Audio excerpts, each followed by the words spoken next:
But at the time, we didn't know what to do. So we started walking around the house and we couldn't see anybody, but we could tell it was a hoarder house. Okay. There are spider webs in the doors. And so it looked vacant. Okay. It looked like somebody had either died or left. Okay. Oh boy. And so, we have the locksmith open the door and we just walk in. He went to the right, which was through the living room and into the kitchen. And I went to the left, which was into the primary bedroom. I think it was my first hoarder house that I had seen. And so I'm super interested looking like, all right, there's what the are they bed. keeping? Like that's where someone's sleeping. That's what is all this stuff? And next thing you know, I just hear this, get out of my house. No. And I go running back in there. I see Andrew come running. out of the kitchen.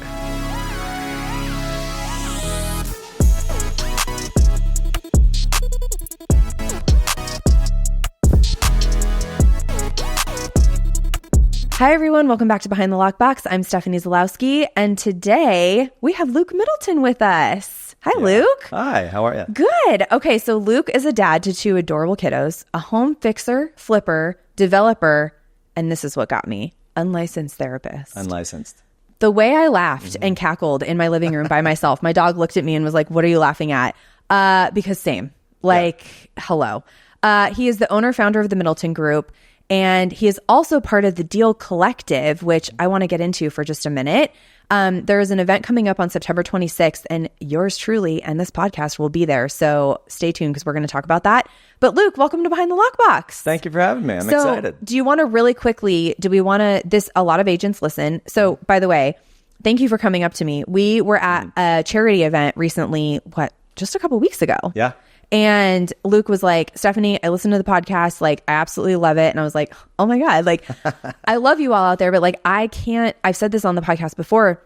I can't always see and tell who's listening. If you're not downloading, downloads is the way that podcasts is usually measured. You can measure by hours listened or whatever. But people really start to hit it and make it when you're thousands of downloads every month and that kind of thing. And a lot of my friends listen and they're like, oh, I didn't download. I just listened. I'm like, download it. So everyone out there, please download, please. It doesn't really take I've downloaded a couple. Thank you so much, Luke. It does not take that much phone storage, I swear to God. But if you're following the show on Apple or Spotify, it should download automatically. But anyway, so thank you for coming up to me because it has birthed this beautiful friendship. I'm super pumped. Yeah. So tell everybody about the Deal Collective because we're have an event coming up on the 26th and it's just really cool. Yeah. What you guys have put together. Yeah. It's just something that I had been thinking about with, one of the things that you and I had talked about was kind of the cutthroat mentality of kind of the old, old school guard. And it's a very similar world in the flip world. Yeah. But I've gotten to which is interesting because I didn't know that. I've never done anything in the flipping part of it. So I have, but it makes sense. It makes total sense. Yeah. But it's one of those things where I'm like, guys, we're all shooting for the same thing. So we're on the same team here, guys. Together here. Maybe at some point this will dissolve into we share contractors, we share architects, we share, all these different things. So it can all benefit us all. And so the start of it was talking to Jamel over at Acropolis and really kind of putting together this team where the idea is let's give as much information to agents as we can possibly give from the development and flip world. And so it's really just us having these happy hours, having these events. And what we've learned is just getting there and talking and meeting with people and kind of talking about the deals and answering questions and stuff has been hugely helpful and created a lot of really good relationships. And that's super cool. I'm excited for you to be there. I'm so pumped. Yeah. We're basically, I'm going to push this out. I'm actually your episode is going to launch the week of the event on the 26th. So side note that we're recording this early. I know you all know that. But it's going to launch that week. And so we're going to kind of push stuff out that week for it. And I'm definitely going to invite every podcaster and everyone that's been on this show before. Because we talk about that on this podcast too. That was another reason I started this podcast was this was birthed in a time where the market was really tough. It was post-COVID, rates had gone up, things had changed. And I was like, I need a creative outlet. I need to talk and meet with my other agent friends who are going through the same thing and kind of get through this time by laughing. And the other great thing that came of it is not only do I get to then connect with other agents, because there's plenty of business to go around for all of us.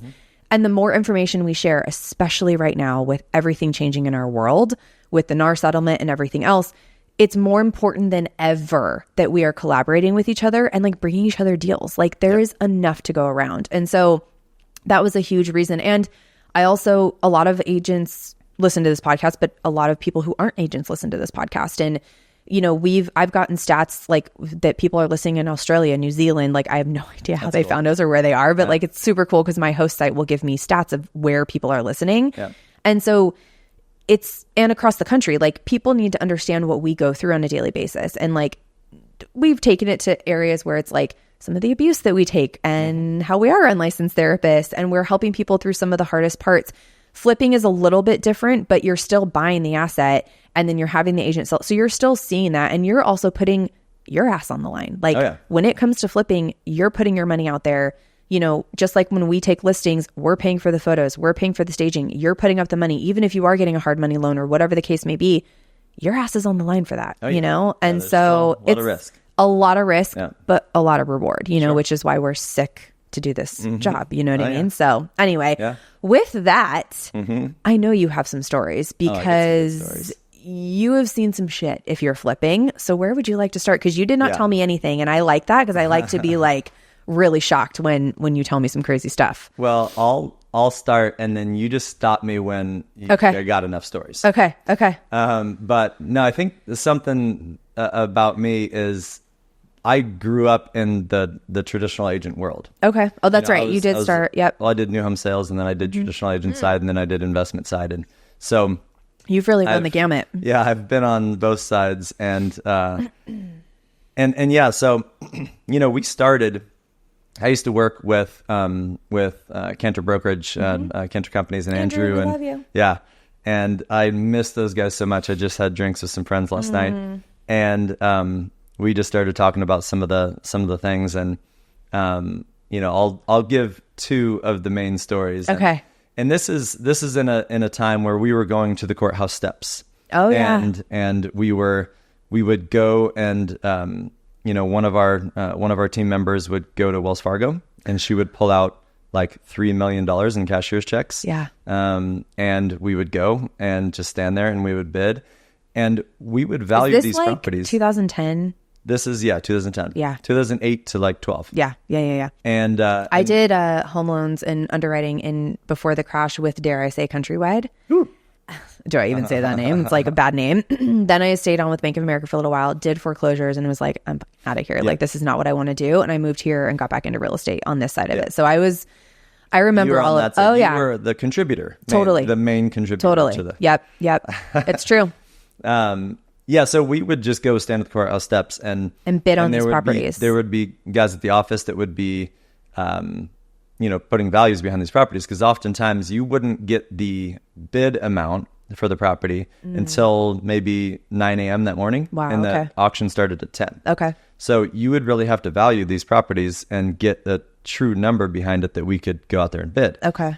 And yeah, because you can't just go out blind and be like, yeah, sure. But you know, you don't see the house. I mean, a lot of flippers would It's have... true. Back then it was really blind because you could open it up, and I'm sure that's what you're going to tell us is and so some door you opened. Yeah. So actually the two ones that I'm going to tell you about are, there's one in Carlsbad and then one in Eastlake. Okay. And, you know, the one in Carlsbad, and they're, you know, it's all interesting and everything, but in the end, a lot of it is sad. You know, it's just true. You know, especially at that time. Yeah. And we were very much a company that wanted to respect people and not be assholes and all that. But, you know, at a certain point, you have to go through the process and notify them, and then eventually eviction.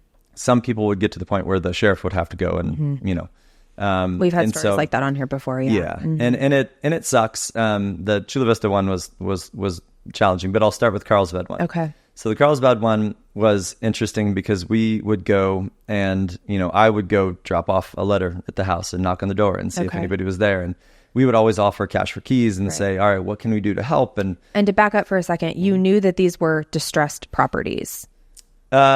we knew that we bought it for a good price. Oh, this is after you already bought it. We've already purchased Sorry, it. got it. Okay, Yeah. okay, Yeah. okay, okay. So we hadn't you're even seen it. and there were no keys. No. The owner still lived there. Okay, so it owner was still short lived sailed on the auction block essentially, and like now you've got to go through the. Yeah. So every time you were going through, there was someone likely still living there. Not every time. Okay, but- many times. Okay, yeah, many, so for many this one, times. so go ahead. Yeah. Okay, And they oftentimes when somebody gets in a distressed situation like that, they just bury their heads in the sand. And so, we're going through and kind of letting them know, hey, here's the documentation, and just want to let you know what's happening, and walk them through. And so this lady, she just would not respond to us. And so later we spoke to a couple of neighbors, and they said that she ended up was, I guess, crazy or something. I mean, eventually the last time she left the house, because she would leave and then we would like start work and then she'd come back. Oh no! And she would be in the house, and You would find her like when we you would find her in the house, and she would like take stuff and everything. no. So eventually that's when we had to kind of communicate with the sheriff and go back in there and talk to her. And what happens is the sheriff gives a notice the day before, and then, the sheriff will show up. And apparently the neighbors said that she just packed a bag that day and walked across the street into a park and climbed up into a tree. And that's the last time they saw her. And so we get access to the house for the first time. And this is Carlsbad. So the house is probably climbed up built. into a tree. That's what like the they neighbor said. literally said they saw her climb into Backpack. Just like she was bounced, running away from home. Like just bounced and just crawled up into a tree. They're like she I'm never out. came down. We think she's still up Yeah, there she's with the still living squirrels. there. Okay, Really nice tree house. Though. great. Yeah. Okay. Oh my god. No, she, walking into the house, you see a lot of hoarder stuff and everything, but it's always very interesting what people hold on to. It is. And she was one that the house was nearly empty. She had a lot, like regular like clothes and stuff like that in her closets, Okay. but most of the house was full, stacked to the ceiling with Corona boxes and KFC buckets. Just those two things Just specifically. stacks. Yeah, all over the place. I'm assuming she drank and ate Yeah. and then just kept the boxes Yeah. and was like, I think the wow. lesson is don't only drink KFC and Corona. You know what I mean? So I think that's the solid. I teach my children that every day. Perfect. This is the lesson, guys. There are other food and drink options out there. Got it. Wow. So that was interesting. And so we walked in. That was very odd. But the house was in really great condition. Interesting. Besides, she Stuff couldn't piled really walk everywhere. anywhere else. It was just the pathway. So she did make pathways, yeah. And the other interesting part was she had, I believe, I double checked with my buddy yesterday. I believe they were bull mastiffs, boy. 10 of them. What? And Those dogs are huge. yeah, they're monsters. Yes. And she had 10 of them. And the sad part was, and he didn't remember this, but I'm pretty sure I remember it correctly, that there were 2 that were dead in the backyard. Oh. And then the rest of them were super malnourished, super down to the bone. And so of course, we called Animal control. And animal you control obviously and get- found them upon entering that Yeah. day after she had Yeah. gone and climbed into the tree. Yeah, they were all in the backyard. None of them had eaten. Well, so that was sad and That's disgusting. tough. Yeah. But then also too, the drywall had what's the mouse and the is it not? It's not Ben and Jerry's. That's an ice cream. The Tom and Jerry. Oh, Tom and Jerry. Yeah, So yeah. Tom and Jerry. I almost said Ben. I was like, no, doors. yeah, Ben and Jerry. Yeah, it's That's Ben right. And Jerry's, yeah, yeah. They make a great ice cream. They agree. Yeah, and mouses too. So yeah, there was actual arches and actual holes She had- through the drywall. No, not her, but mice. They had Mice made and rats their had way. already made holes throughout all over. Okay, all over the place. This is going to sound really stupid.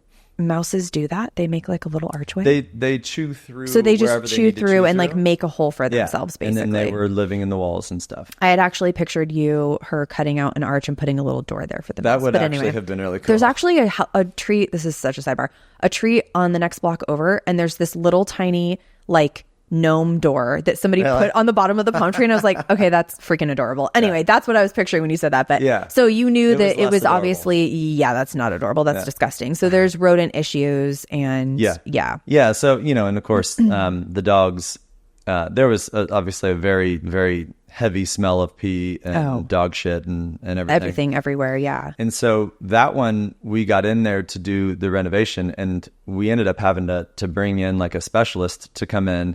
We had to demo all of the floor and demo drywall like 4 feet up. Yeah, to make sure. And then pull out insulation, everything, and then do a spray. And we had to spray it a couple of different times because the pee had like soaked into the foundation. And so it just stank. My God. Disgusting. And hot tip for anyone who doesn't know, cigarettes, pee, you can't just like get rid of it so easy. You can't paint over that. Like, and people do. I mean, they certainly try. Wow. So you were almost not taking down to the studs, but damn near close. Yeah. So it was, I mean, the house was, it was a newer house in Carlsbad at the time, maybe 2005. Yeah. Wow. We got a lot of those.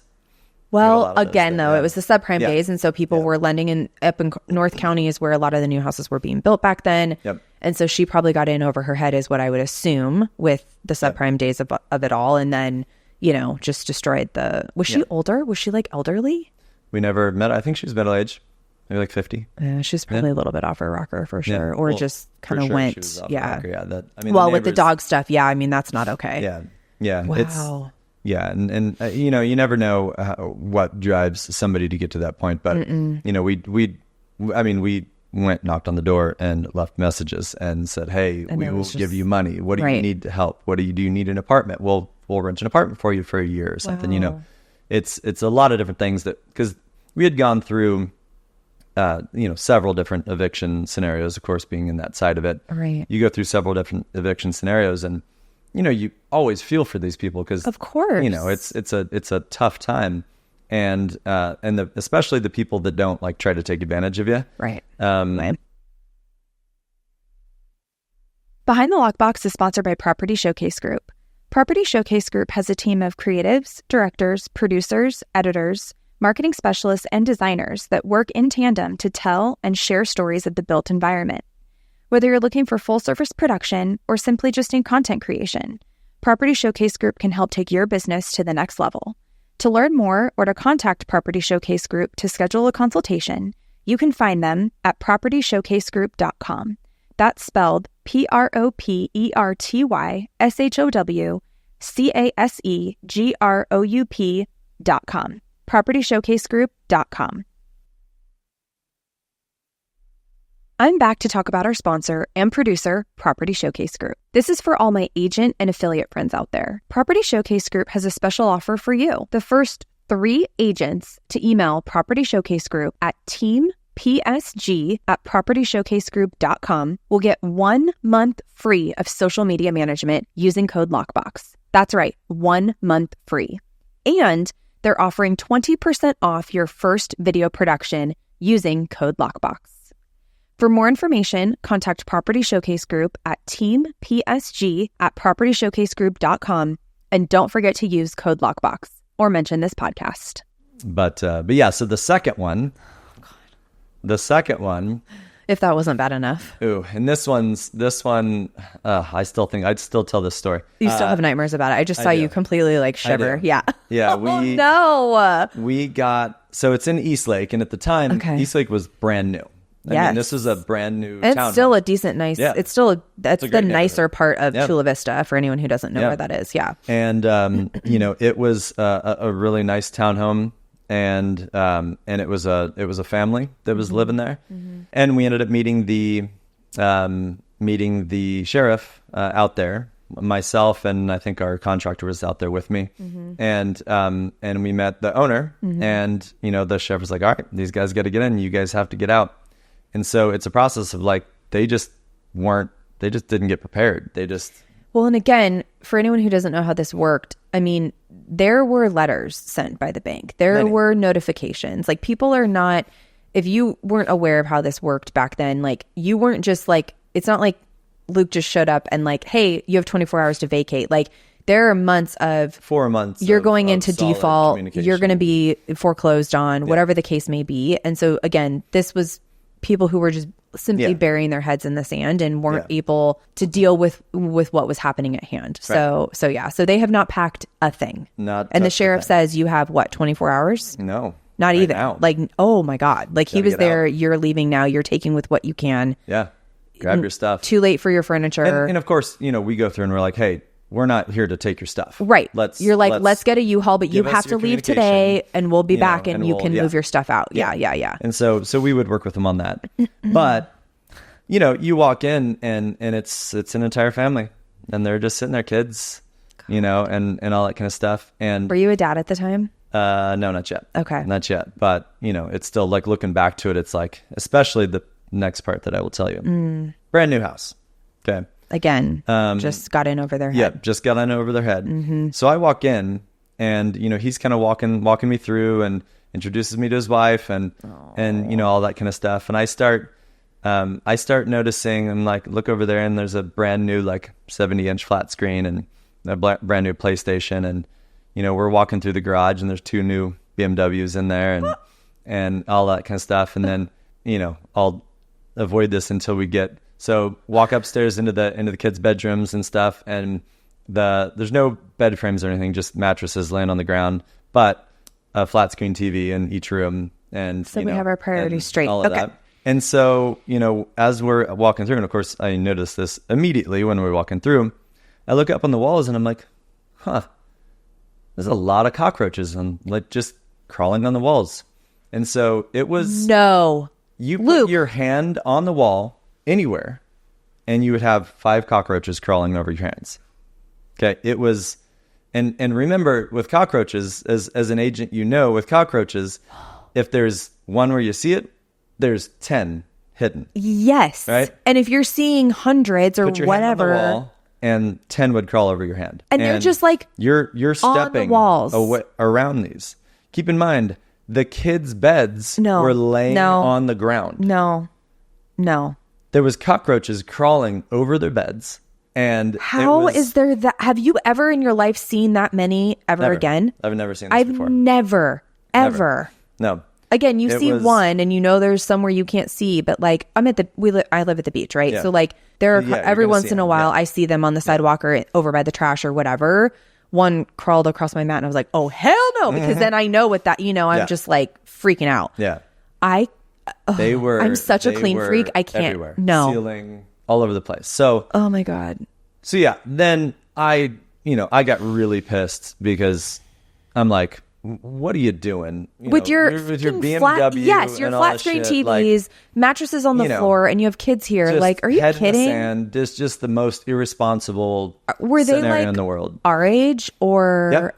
Yeah. So they were I think like, they're younger. Yeah.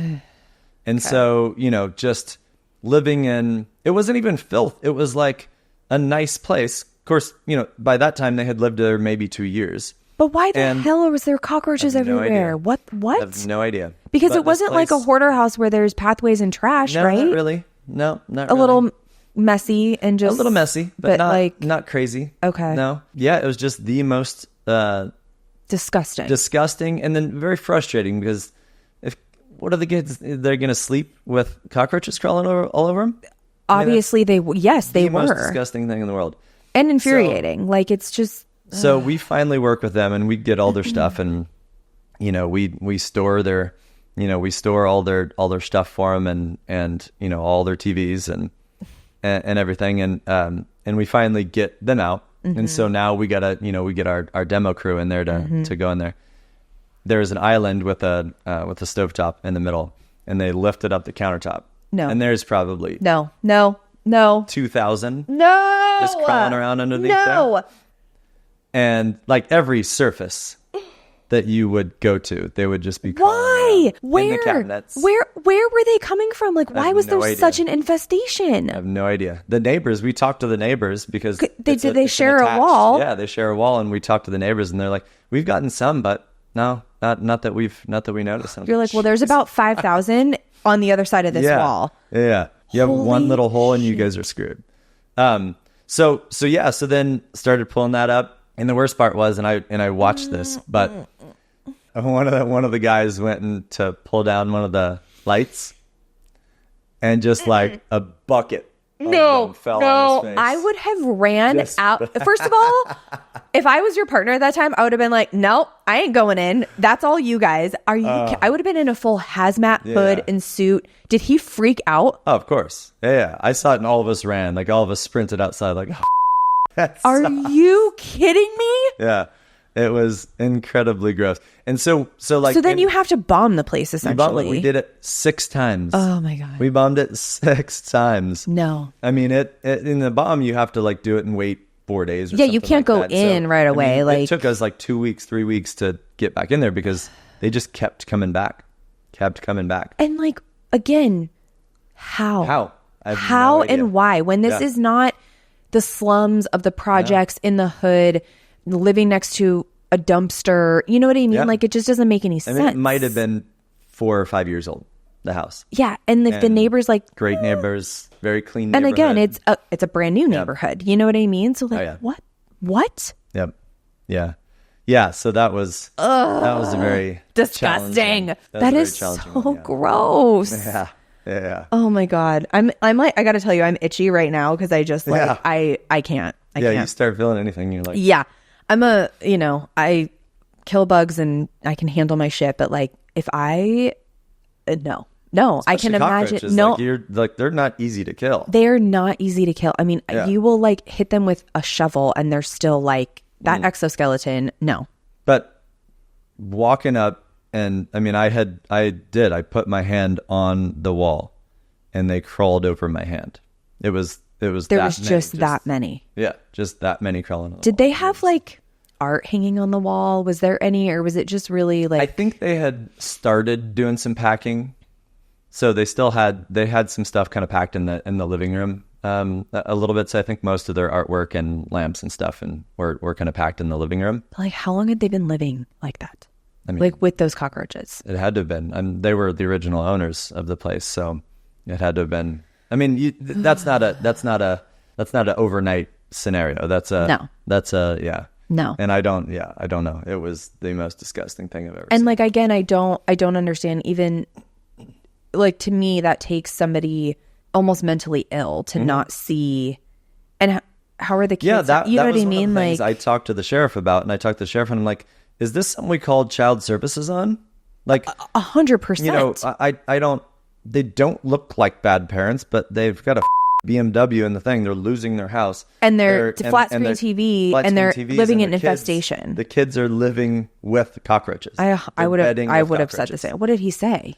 He was like, there's nothing we can do. But they're not gonna, right. If they're not being beaten and they're, like, being fed. It's just disgusting, but where are they going to go?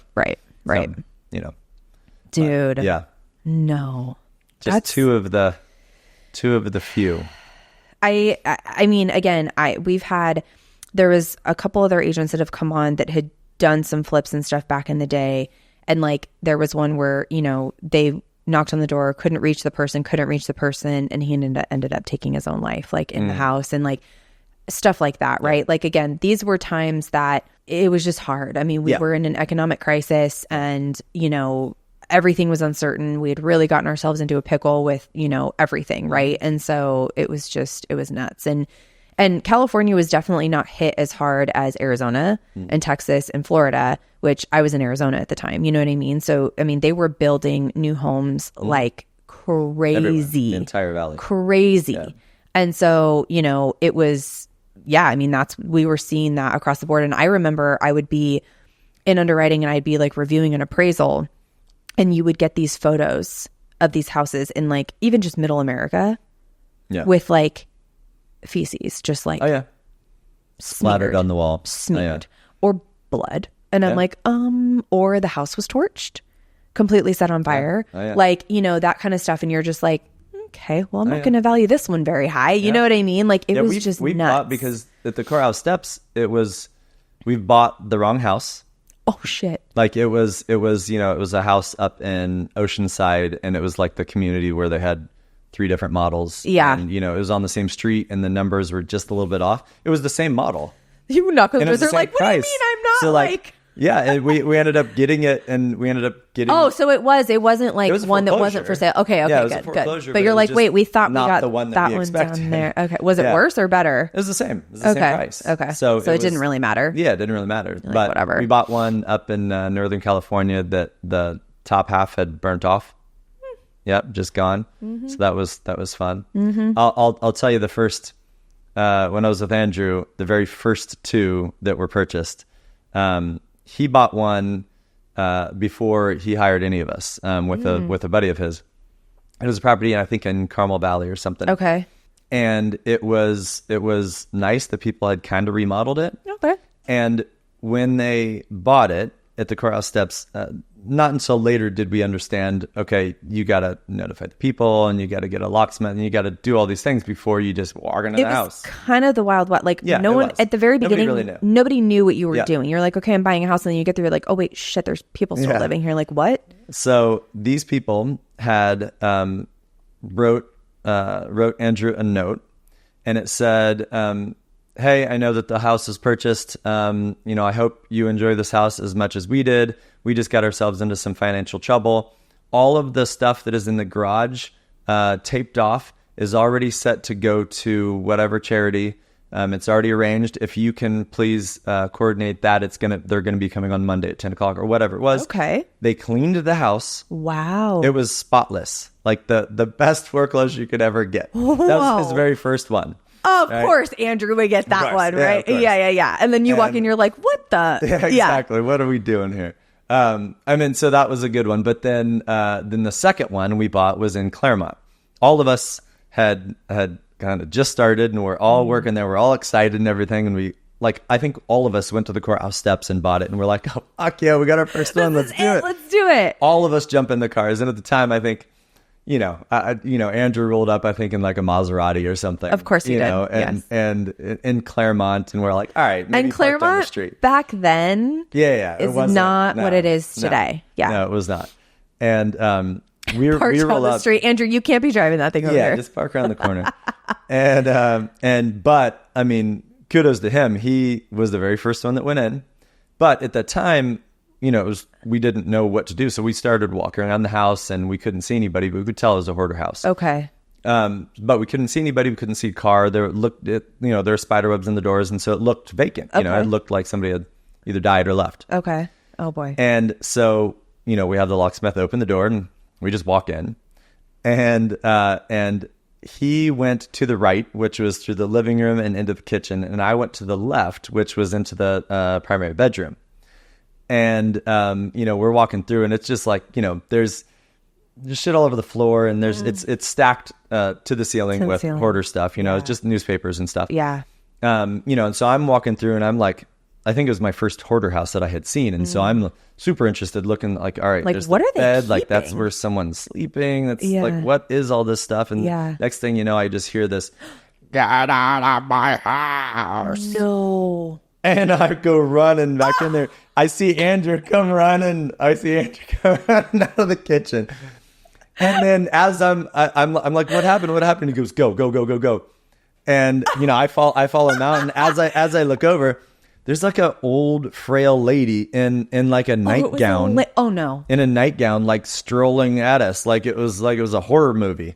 I mean, obviously, it was her home. But it's still, I can picture. It was. And I can also picture the two of you running out, scared of this little 80-year-old lady who's like, sorry. Yeah, it was pretty scary. I remember going on, we just started dying laughing. did you talk to her? Yeah, we ended up talking to her. You're like, wait, hold on, sorry. Yeah. Like, yeah, and she ended up being, wasn't quite there. And we ended up being able to track down some of her family. okay. And they just didn't know anything about what she was going through. They had no idea what the condition she was in. Maybe we're living out of town and just like, yeah. And so, we ended up helping her get into, I think we got her into a home and going through that process. And I'm pretty sure that like 2 months later, she passed away. And so that was a rough first like an intro into it. You're like, They're like, in her room. You're like, so this is where she sleeps. What? Yeah. And then all of a sudden Andrew screams from the kitchen. Yeah. Oh yeah. It was, and all I could just hear her. So I can still hear her Voice. out of this house. Oh my God. I can was- picture it too. Like she was probably a smoker, like the whole thing. Yeah, like, everything, oh yeah. everything. I can see it. Yeah. I can see But it. to go from the first house, which was cleaned, and Andrew's like, everything. what? He's like, this is easy. that was Andrew's second and last flip. He was Yeah, like, no, exactly. if it's not like Carmel Valley, I'm not doing it. It's all you. Yeah, It's all you. Yeah, you guys can. You guys can handle it, right? Yeah. Okay, cool. Good. Yeah. That's hysterical. Oh Yeah, my no, God. it was fun. That's really fun. I loved working with that group. It was awesome. Yeah, It was a Andrew's lot of fun. amazing. He's Yeah. the best. I closed a deal with him. Gosh, it was in the middle of COVID. Estrada Way, we closed. Okay. Yeah, with a Yeah. buyer, and he was. I mean, I love him. Yeah. He's great. Yep. Do you want to play a game? Because this might do it. incite some other stories for you. Yeah, let's do That's it. not the card I need. Okay, so it's called Punch List, but I think you've heard us play this Mm-hmm. game before. Okay, so I had some other questions written down. So let's see if you can cut. No one's really been able to answer this one, but like I wanted to try something new. Okay. So, what is your biggest hot take for the industry right now? And a hot take is like a provocative, or it's an opinion that goes against mainstream. Like, for example, if you were like, I don't know, like flipping isn't worth it. I don't know. You know what I mean? When Yeah. that's what you do. You know what I mean? So like, do you have any like hot takes, like maybe even in flipping, like something flippers do that you're like, this is so not necessary, but everyone says you should do? Or No, I think the first thing that comes to mind is, I think would be for agents specifically. Mm-hmm. Either you are part-time agent and part-time influencer, or you're not. You're just not. And so don't act like it. You know what I mean? Like, Yes. there's too many agents out there that go to caravans and they'll take videos of all the photos or of the houses and stuff, and then they're hoping that will get them some action and stuff. And of course, it gets, it does that, but the point is to do that and then follow up the lead that is liking your thing, and then call those people and then get them to work your database, and then Yes. get them to offer on a home Yes. and or sell it and then close and then Yes. get your money. Yes. And it stops at, oh, I got a bunch of likes. I mean, I gotta tell you, everything with the NAR settlement, it's going to be a little bit of a shit show for us for a while. The consumer does not understand really what's happening. They're not caught up. They were not involved in any of this. And our lives were effectively kind of just turned upside down. Yep. However, I do think some good is going to come out of it. The agents will survive. The strong will survive. The ones that can have the conversations, the ones that are actually closing deals, the ones that were taught correctly, that were on high performing teams, whatever the case may be, right? Like, I got to tell you, so I have 7 showings with a buyer tomorrow morning up in Oceanside. And I'm going to show you some of these messages after, but I sent every single one, and I have verbiage that I'm sending these agents, right? Because I'm offering compensation on all my listings, to 2.5% or whatever. But what we're telling people is, because again, how many deals have you been in where you got to kind of buy the deal? Like, in order to get both sides to come to the table, buyer and seller, you're like, you know what? I'll throw in $5,000 in my commission if you throw in 5 of yours. Yep. That's effectively taking your split down from like 2.5 to 2.25, whatever the case may be. I'll give up half a point if you give up half, whatever it is, right? Yep. That has always happened. That has always happened. But here in California, we were doing those things. Middle America, where all this bullshit started, I don't know what was happening there. Yep. So what I'm telling people is, yes, we're offering buyer compensation up to 2.5%. Bring us a good offer, and but if you give us a shit offer, and we're going to have to come down and meet the commission in the middle to get them to net where they need to net, then that Right. was always the case. We just weren't Sure. necessarily, it was known between agents, but we weren't talking about it the way we are now. I had to text these agents last night and say, are you offering, one of them was like, write it in the offer, winky face. Yeah. I hope so. Do you mean you hope so? Write it in the, yeah, I'm going to write it in the offer. Man. Obviously. She goes, well, one seller is like, willing to do it, but the other one, not so much. And I was like, yeah, so my client doesn't really play games. And this is a junkie client of mine who buys and sells quite a bit. And we had the conversation. She's like, if they're not offering compensation, obviously I'll kick in. Yeah. But honestly, if it's a house that we're like, yeah, we like it, but they're not offering compensation, we'll go offer on something else. And that's what's going to happen. 100%. So it's like, you need to be a strong agent right now to be able to survive this. Yeah. So please work. Yeah, I think it was always a challenge because I helped start Cantor Brokerage, and I remember training agents, and one of the things that you always train is buyer broker agreements. Yeah.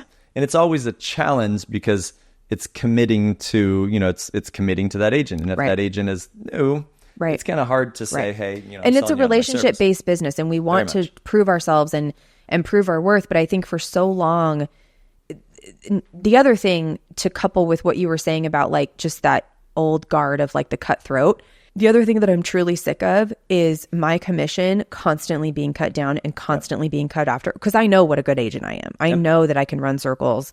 And also I'm so committed to my client, but I'm able to prove my worth to them. And I'll say, look, let's meet, let's make sure we're the right fit for each other, whatever. But a lot of people weren't having that. So when it came to the buyer broker, they weren't able to have, they were just like, oh, sign this contract. And then you have to, and it's like, the buyer's like, why am I signing a what? Like, and we're going to see that again right now where you have to prove your worth. You know what I mean? And it's going to be tough for a while. So it'll be interesting because I think it'll take a while because I mean, there's plenty of sellers out there, like for us in the flipping community, it's beneficial for us because I'm still going to offer that same compensation. 100%. And you want the buyer agent, like me, whoever, bring me your buyers. Bring me the buyer. You like, and otherwise what it's going to do is incite this double ending stuff, and more lawsuits are going to happen. I mean, one agent representing a buyer and a seller is very challenging. It's impossible. It is impossible because you can't have both you can't, represent them equally. What we do is when I was on a team and things like that, we would basically like, one of my partners would take the seller, I would take the buyer, whatever. And then we would, but even still, you're still on the same team and you're still negotiating. It's still, you've got inside track. So it is. And you've got, even on the same team, it's a little easier. Still at least 100%. But when it's one person, and that's the thing, it's like, I've even had people come into open houses and stuff and they're like, I'm not signing that. Or, because now you have to sign something to come into an open house or whatever, so it's just, there's a lot that's happening. So know your shit, people. Okay. Let's see. Which one do I want to ask you? What is the weirdest thing or situation you've ever walked in on? Is there any other stories that come to mind other than what you've told me? I mean, those were some weird ones. I mean, I think the lady walking in on her was that was crazy. I think you had an episode, I think, about like a sex dungeon or sex. Yes, we've had a few. You have. That. Oh yeah. Definitely had that. Walked in and there's like 30 dildos. Oh my God. Like a full-on swing and everything. Where am I? What's happening? Yeah. Oh but the house was very Did you take photos of that? Oh yeah, of course. Oh, I'm going to see those later. Okay. I have no idea where they're at. But it was I'm going to get a text from you at like 11 o'clock tonight. You're going to be like, look what I found. There it is. There's 30. There's 30. Okay. If you could be anything other than a real estate agent, what would you be and why? I think I would be an architect. I like that. I love the design aspect of what I do, and I love the I love the technicality behind being an architect and having to kind of work with an engineer and ensuring that you're not just building a beautiful product, but you're ensuring that it's done correctly. And there's just so much detail behind it that a lot of people there's a don't finesse know. in art that people have no idea what goes behind a beam that is hidden that you can't see, and why it's there, because then you're able to get this cascading whatever. You know what I mean? So I agree. And I think for me, being on this side of it, being a real estate agent and then being an investor, and then if I were to ever go be an architect, I think just understanding that value engineering is incredibly important whenever you're going through these projects, because they don't build stuff like they used to. No, but also too, like if you're going through and building like, for instance, we just finished a 13 unit on 24th and F in Golden Hill, and the architect had spec'd metal roofs for it was kind of a pitch roof, and so it would have looked unbelievable. But the metal roofs were like 130% of what just a regular shed. I don't think people know how much money a metal roof is. It's crazy. It looks so good. My brother has a metal roof, and he'll never have to replace it. It looks great. They're violently expensive. It's insane. It's insane. But it's it's going through and trying to figure out, like, all right, I'm building a beautiful product, but also I don't need to put in gold toilets. Why not? I need a gold toilet. Come put one in over here, please. That'd be great. I know. I also think I missed my calling with like design and architecture. Although like that kind of crazy math is not my strong suit. I always say God knew I'd be too powerful if I could really do math. So, I got the pretty face and the personality to boot. But yeah, I think I love that stuff. And I do think if I wasn't doing this, I had answered a long time ago that I would love to be a country singer. I don't know if you heard that episode. I mean, it'd be so fun. Are you a good singer? No. Did you not hear me at karaoke? I did hear you at karaoke. Okay, but good. I feel like maybe just rip a couple bars. Absolutely not. Absolutely not. It's absolutely not happening. But it would be like so fun, right? But I do love the design aspect because anytime I walk into a flip, like I'm always looking at the baseboards and I'm looking at the countertops and the caulking and like everything that they've not done. You know what I mean? So like the fact that you guys take that care and really when you're, flipping kind of has a negative connotation sometimes. Yeah. And so I've sold a couple flips that I'm like, this was a renovation. This was not a flip. You know what I mean? Like, yes, they flipped it because they bought it and then resold whatever.